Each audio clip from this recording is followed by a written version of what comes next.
میں جتنا اپنی کمیونٹی اور ریئلٹی کی کمیونٹی کے ساتھ انٹریکٹ کرتی ہوں تو کچھ 3-4 تم لوگ کے بہت کامنلی آسڈ کویشچنز ہیں، تو میں اس ویڈیو میں ان 3-4 سوالوں کے جواب دینے کی کوشش کروں گی. تو پروبیبلی یہ ویڈیو 2-3 پارٹس کی بنے گی، تو ساری ویڈیوز ہر پارٹ کو ضرور دیکھنا. پہلا کویشچن تم لوگوں کا یہ ہے کہ ٹوکن برن کیوں نہیں ہو رہے. دوسرا تم لوگوں کا سوال یہ ہے کہ ایپ تو $50,000 ایک $100,000 کی بن جاتی ہے، تو why they had raised millions, اور وہ ملینز کہاں گئے.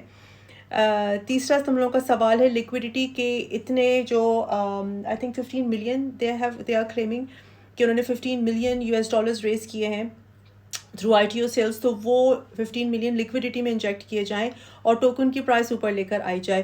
تو ان 3 سوالوں کے جواب میں تم کو اس ویڈیو میں دوں گی. اگین یہ 2-3 پارٹس کی ویڈیو بنے گی. So let's get to on to the first question, token burning. دیکھو ہر ٹوکن کو برن کرنے کی ضرورت نہیں ہوتی، ہر پروجیکٹ ٹوکن برننگ نہیں میکینزم اپنا انکلوڈ کرتا، اور اس کا ریزن یہ کہ they don't need to, pretty much simple reason, they don't have to, they don't need to. Token burning کا سلسلہ شروع کیا تھا شیبا نے، اور شیبا نے اس وجہ سے ٹوکن برننگ کا سلسلہ شروع کیا تھا کیونکہ Shiba started as a meme coin, تو ان کی بہت بڑی سپلائی تھی. دین ان کی ایسپریشنز چینج ہوئی، تو انہوں نے they get in to their Shiba, their Shibarium, their metaverse, their DEX decentralized exchange. تو ان کو اپنی ٹوکن کی پرائس کو اپریشیٹ کرانے کے لیے اس کی سپلائی کو ختم کرنا تھا، اس وجہ سے انہوں نے ٹوکن برننگ شروع کی. بی این بی کی بھی بیچ میں برننگ ہوئی تھی for a specific reason. Real T 15 billion create کیے گئے ہیں، انہوں نے ایک لمیٹڈ سپلائی کریٹ کی ہے، ان کو ایگزیکٹلی پتہ ہے ٹوکنامکس کیا ہے، اور ریزن یہ کہ limited supply means more demand and more demand means more higher price appreciation. تو they don't need to burn token, ہر پروجیکٹ کو ٹوکن برننگ کی ضرورت نہیں ہوتی. تو ہم لوگ یہ نہیں کہہ سکتے کہ جسٹ بیکاز شیبا برن ہو رہا ہے یا ایکس برن ہو رہا ہے یا بی این بی بھی ایک پوائنٹ پہ برن ہوا تھا تو ریئل ٹی کو بھی برن ہونا چاہیے. That is not how it works. دوسرا تم لوگوں کا کویشچن یہ ہے کہ جی ایپ تو $50,000 میں بھی کریٹ ہو جاتی ہے، $100,000 میں بھی کریٹ ہو جاتی ہے، تو $15 ملین کہاں گئے. دیکھو ایپ ضرور ڈیولپ ہوتی ہے، $50,000 تو میرے خیال سے نہیں ہے. $50,000 ایپ کے، سوشل ایپ کے جس کے اوپر کنسسٹنٹ ویڈیو اسٹریمنگ ہوگی، ویڈیو کی ریکارڈنگ ہوگی، لائیوز ہوں گی، پیئر ٹو پیئر چیٹ ہوگی، این ایف ٹی بلڈنگ ہوگی، این ایف ٹی کی پوری مارکیٹ پلیس ہوگی، تو وہ ان کی کاسٹ $100,000 تو نہیں ہو سکتی، آئی ایم پریٹی شیور. تو چلو for the sake of argument میں یہ بھی مان لیتی ہوں کہ ایسی ایپس کی ڈیولپمنٹ کاسٹ $50,000 ہوتی ہے، جو کہ بالکل بھی نہیں ہوتی ہے، لیکن میں مان بھی لیتی ہوں. تو تم لوگ اس چیز کی کاسٹ کو بھی کنسیڈر کرو کہ مارکیٹنگ اور موسٹ امپورٹنٹ کاسٹ جو ہے وہ ڈیٹا سینٹر کی کاسٹ ہے. اب میں کچھ فگرز تمہارے سامنے رکھتی ہوں صرف ڈیٹا سینٹر کاسٹ کی. سینٹر کی جو کاسٹ ہے، پروڈکشن کاسٹ ہوتی ہے، وہ ہے anything between 500 million to 600 million US dollars. اور یہ میں تمہیں فگرز کہاں سے دے رہی ہوں؟ ٹک ٹاک کے فگرز ہیں، گوگل پہ جا کے تم لوگ ضرور ویریفائی کر لینا.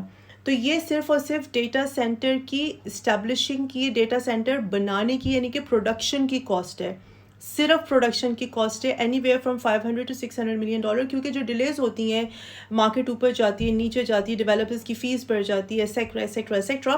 تو 500 سے 600 ملین کی تو کاسٹ کیا ہے؟ صرف ڈیٹا سینٹر کی. اب جب اتنی زیادہ اس کے اوپر ویڈیو کریشن ہوگی، ویڈیوز کریٹ کیے جائیں گی، ان کو اپلوڈ کیا جائے گا، لائک لٹرلی انشاءاللہ ایک پوائنٹ پہ جا کے ایوری منٹ ویڈیوز اپلوڈ ہو رہی ہوں گی ریل اسٹار کے اوپر، تو ان کی جو ڈیٹا سینٹر کی پروڈکشن کاسٹ ہے اس کو بھی کنسیڈر کرنا ہے. 500 to 600 ملین US ڈالرز. اور یہ میں تمہیں ٹک ٹاک کے فگرز بتا رہی ہوں. تو چلو ابھی انہوں نے صرف ریل اسٹار نے 60 سیکنڈز کی ویڈیو اپلوڈ کیا ہوا ہے، تو ہم لوگ اس کو ہاف بھی کر لیں، ہم لوگ اس کو 250 ملین بھی کر لیں، تو بھی 250 ملین، 300 ملین، 400 ملین کی صرف اور صرف ڈیٹا سینٹر کی پروڈکشن کاسٹ ہے. اس کے بعد آ جاتی ہے رننگ کاسٹ، یعنی کہ آپریشنل کاسٹ پر اینم کی. تو ڈیٹا سینٹرز کی جہاں پہ سوشل ایپس کا ڈیٹا سارا کے سارا سٹور ہو رہا ہوتا ہے کلاؤڈ کے اوپر، اس کی کاسٹ ہوتی ہے 10 million to 25 million US dollars per year. یہ ہے ایسی ایپس کی ڈیٹا سینٹر کی آپریشنل کاسٹ. میں پھر ریپیٹ کر دیتی ہوں تم لوگ کو اچھے سے سمجھانے کے لیے کہ پروڈکشن کاسٹ ہے any where from 500 to 600 million US dollars. اور یہ ٹک ٹاک کی اسٹارٹنگ کی فگرز ہیں، ابھی کی نہیں ہے. ٹک ٹاک نے ابھی آئی تھنک 2 سالوں میں، 1 سالوں میں 3 منٹس کی الاؤ کی تھی، اور اب 10 منٹس کی الاؤ کر دی، اور وہ بھی کچھ اکاؤنٹس پہ، سارے اکاؤنٹس میں نہیں. شروع میں 2 سال پہلے وہ 60 سیکنڈز ہی الاؤ کرتے تھے. اینی ویز، تو 500 to 600 million production cost plus 10 to $25 million per annum